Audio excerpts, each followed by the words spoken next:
Well, it's 2016 and this is our chance to drive the Prodrive built STI Subaru. Something we really dreamed about in 2011 when we started this project. And this car is very special. We've got not massive amounts more horsepower, but the chassis is based around a world rally car. We're lighter than before, and the gearbox is a sequential type paddle shift gearbox, and we're probably running about 1,200 kilos. So on this lap we're just starting our warm-up. We've got probably about 3 miles to get the tyres up to temperature, like we did in 2014, and me get my head ready to go for the run. The conditions at the moment are very warm, probably a little bit too warm for optimum performance in the engine. And this is actually our second time lap around the circuit, which was done on the Monday of TT week. Every time you go out, you're actually changing the setup of the car and just developing, because there's nowhere like the Isle of Man to test.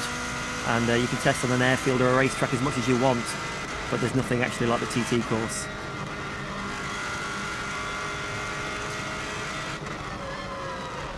So we're getting quite close now to the last few bends. I'm just getting the feel again of the car. As you can see, getting plenty of heat into the tyres. And looking forward with anticipation for the start of the run.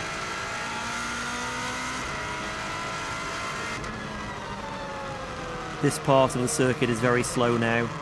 We've got one tight hairpin right, and once we go around that, we're basically on our flying starting lap.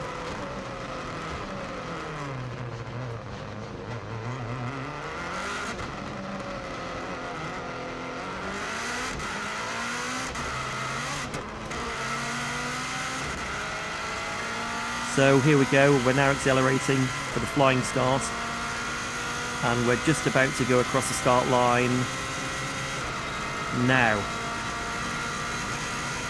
We're on our lap. Famous part for me is Bray Hill, up to 170 miles an hour now, which is definitely faster than before.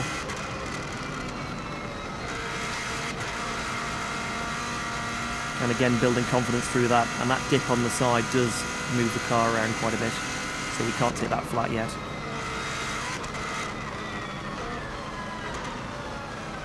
First big braking point. All the way down to second gear. Bit of oversteer there. Tyres probably a little bit cool. And one feature we got for this car, which makes it a little bit more interesting, is we've got DRS like a Formula 1 car. Now you'll actually see when the red light comes on, that's when we're activating it. And the more confident I got with the car, the more I could actually use the DRS to give us more top speed and reduce the drag. Flat out now all the way to Union Mills. And this car was just a total pleasure to drive. You can carry a lot more corner speed. That's where we're getting our time. We're not actually going that much faster in terms of top speed, but we're getting to that top speed a lot faster.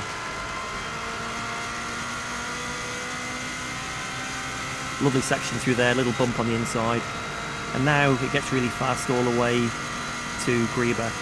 The only corner in the middle of that is Balagary, or Balascary, as we all name it.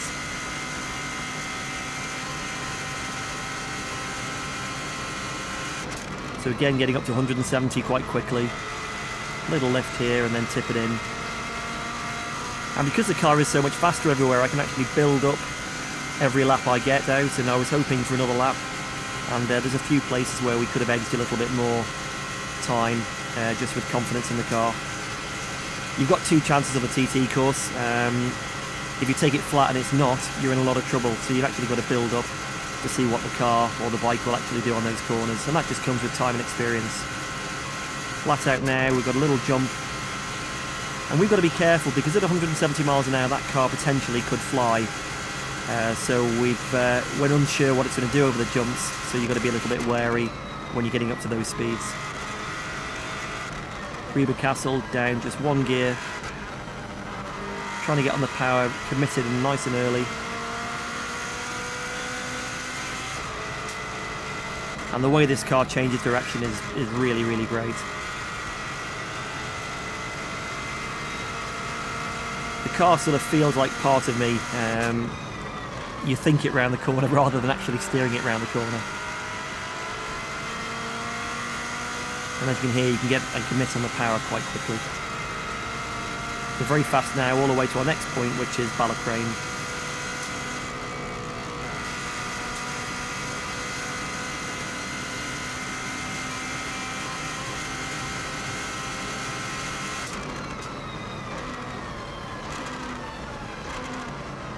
So heavy braking all the way down into third. On the power early. Tricky little corner there, you've got to get right in on the inside. And now we get on to what is quite a good section for the car, because it's there's quite a lot of corners, so we can gain a little bit of time with our corner speed through this lot, all the way to Glen Helen. Late apex.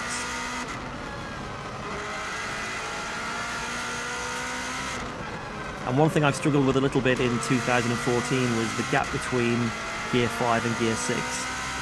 The ratios and the engine power seem to really help this car, so I'm gaining a lot of time just in that upper end of the gearbox. I'm changing gear with the paddle on the right hand side, pull it back to go up the gears and push it away to go down, and it's a 6-speed gearbox with a very fast change.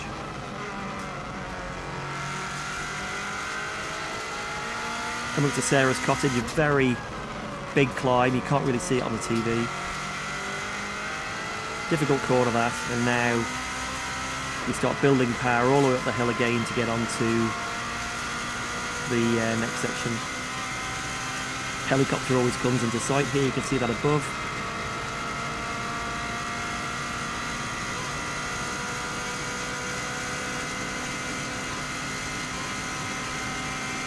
Quite a scary corner at the end, just tips it in right. There's a bump on the inside for us there. Just coming down now, got to be a little bit careful. We've got a flag being waved for loss of adhesion. There's been a bike off and hit the barrier on the right. So they've had the oil flags out. As you can see, the dust on the right and the bike still parked there. Come up for the walls now, drop it down 1 gear, and I think we dropped it down 2 gears last time in 2014. And now flat out all the way to the top of the Garrow. I really do like this section, and especially in this car.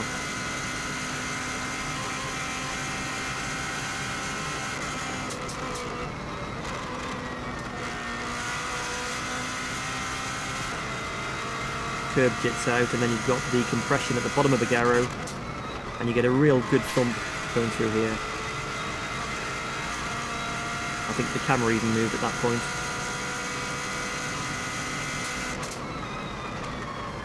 Tricky bend now, double apex right, flat left, and then a double apex left.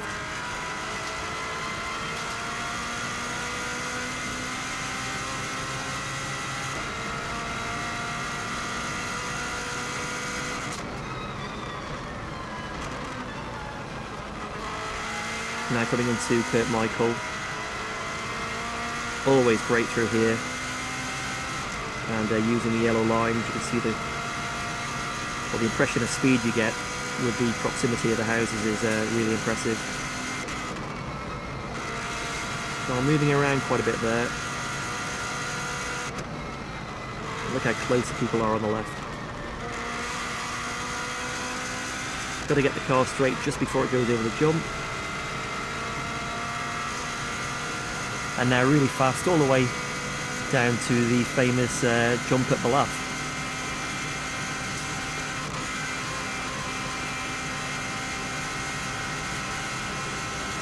Back up at 170 miles an hour, these corners are really nice. Just nick a bit of curb on the left hand side on the next one.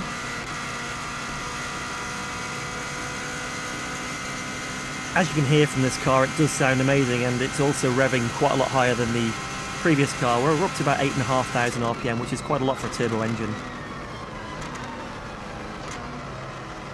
And we can't jump it too high here because of the bodywork on the car. but you're losing time in the air anyway, so as soon as she's back on the ground, back on the power and flat out, all the way to Balacry. This next corner feels really good. It's a flat out left-hander. Car takes off, and then we tip it into quarry bends, which is a series of right, left, right.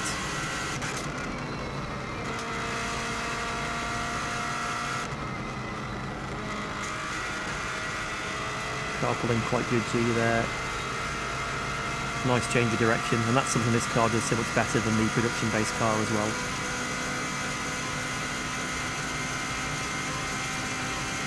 Now, although we've got a little bit more power than before and a massively better chassis, you could still afford to have a little bit more top speed here, which would bring us a little bit closer to the bikes. They're topping out at just under 200 miles an hour, and as you can see, we're just getting just over 170. Braking down here at Sulby, feels like you're doing 2 miles an hour, so you've got to be really careful to get the apex. Bit of oversteer on the outside of the corner. And now we get into the bumpy section from Ginger Hall all the way to Ramsey. Car bouncing around quite a bit.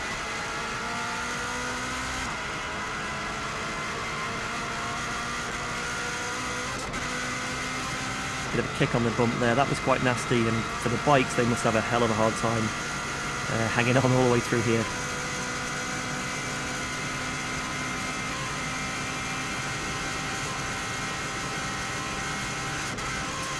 Back up to 170 again.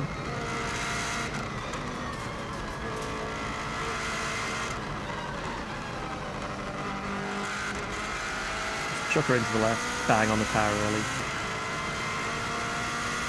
Coming up now is the Conker Tree, which jits out a little bit on the left, and then we've got a nice series of a right, left and a right, and heading toward Ramsey.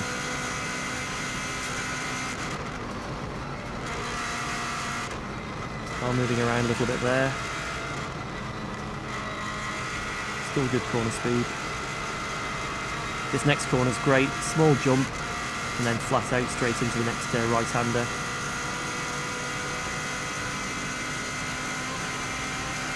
We've got the famous Ramsey bus stop, which we run a little bit wide into around this left. And then real hard braking all the way down into second gear for Ramsey Parliament Square.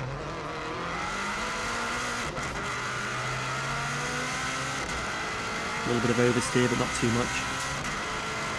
Always feels great going sideways, but unfortunately it's not great for the lap time. Now the climb starts. Drop the curb on the inside.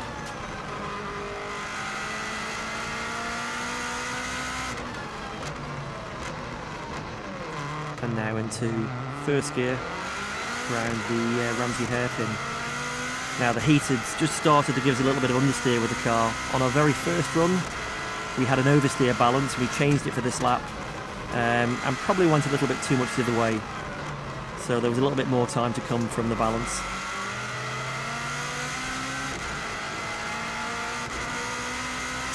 Really steep now, going all the way up to the gooseneck.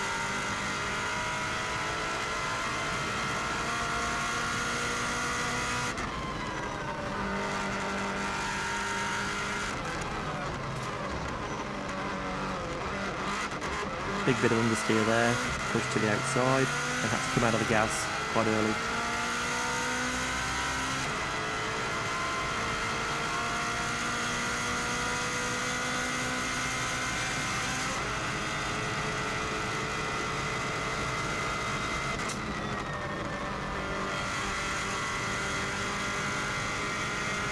Now even climbing up the mountain, really happy with our speed, and that was definitely an area we could gain on the previous attempts.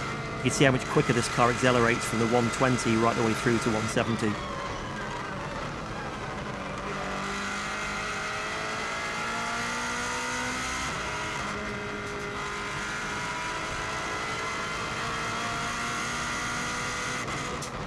The last right-hander before we have a bit of a break on the mountain mile.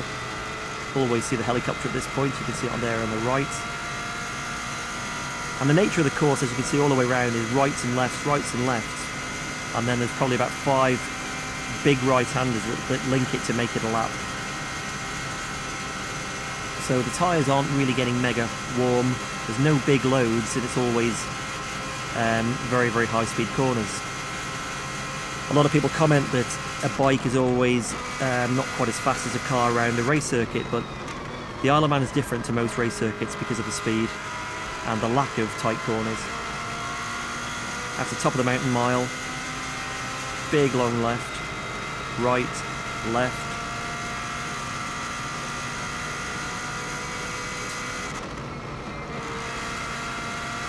And now we start dropping downhill a little bit towards our next sort of time point, which will be the bungalow. Big long right-hander. Had a little lift there. That's where Connor had his big accident a few years ago.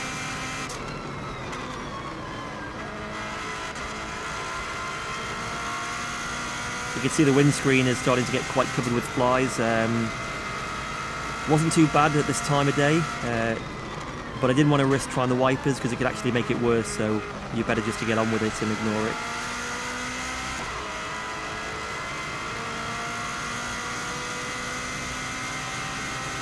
Had a great board up there, somebody showing P1.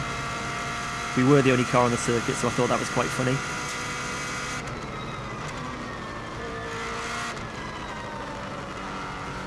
Nasty left, don't really like that corner. And now we're heading all the way down for the last sort of sector of the lap. Real nice feeling on these 3 left-hand corners. 1, 2, bang, and pretty well take it all as one. Windy corner, upper gear from last time, 5th gear. And again, just picking a bit of understeer, we just run wide and just get the wheel on the grass there. But it's no drama.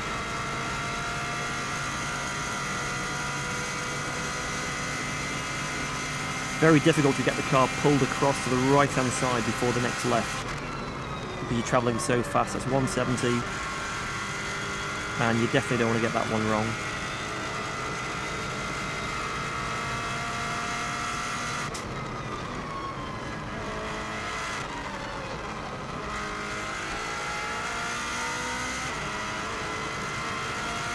Next is Kate's cottage. Car moves around a bit there, and now flat out down to the Cregna Bar. Loads of people around watching, and you know it's going well when people are waving, which definitely helps. Around the Craig,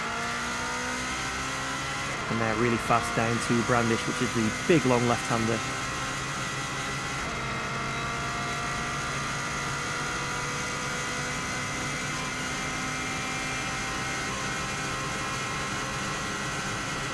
Getting back up at 170, 175 there.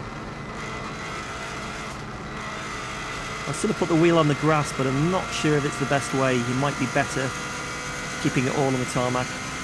It does move the car around. Hilbury, big bump on the inside. Car moves about a bit there. And now coming all the way around to signpost. Get a real good buzz on these 3 lefts. You can see the car moving quite a lot and a load of steering input there.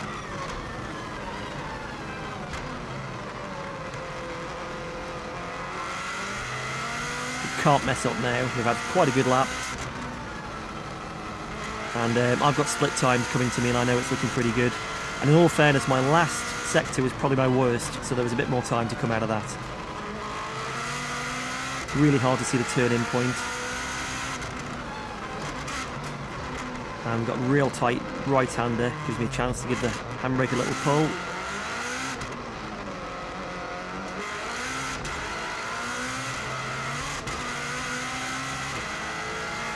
DRS wide open again. And here we go for the line.